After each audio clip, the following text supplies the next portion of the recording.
আসসালামু আলাইকুম guys, this is Taim Hasan and welcome to another brand new blog. আশা করি সবাই অনেক বেশি পরিমাণে ভালো আছেন। আল্লাহর রহমতে আমি অনেক বেশি পরিমাণে ভালো আছি। তো আজকে হচ্ছে 5 রমজান।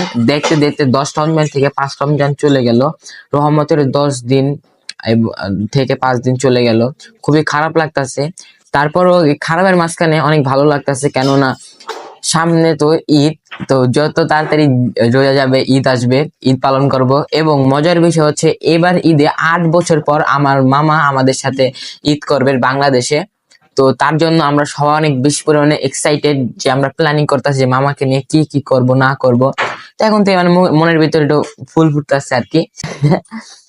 তো গাইস, আজকে হচ্ছে 5 রমজানের ইফতার তৈরি করা হয়েছে।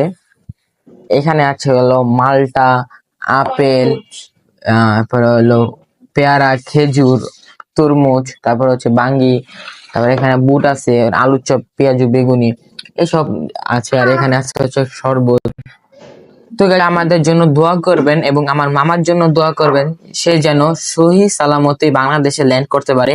এবং সে আসবে হচ্ছে শনিবার বিকাল 5:30 বাজে বাংলাদেশে ল্যান্ড করবে, এবং আমি হামিম এবং মামুনি আপু তাকে আনতে যাব। তো ইনশাল্লাহ আপনারা আমাদের জন্য দোয়া করবেন এবং পাশে থাকবেন।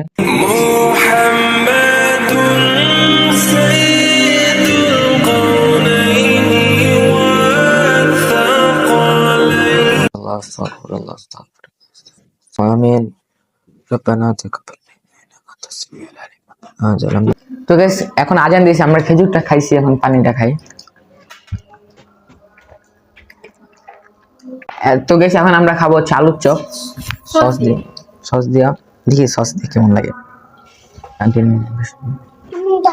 সস দিয়ে খাই।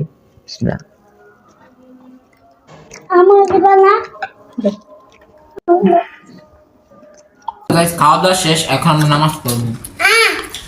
তো গাইস, আজকের ব্লগটা এই পর্যন্ত। দেখাবো অন্য কোনো নেক্সট ব্লগে। ততক্ষণ আপনারা ভালো থাকবেন, ইনশাআল্লাহ আমরা ভালো থাকবো। টাটা, খোদা হাফেজ।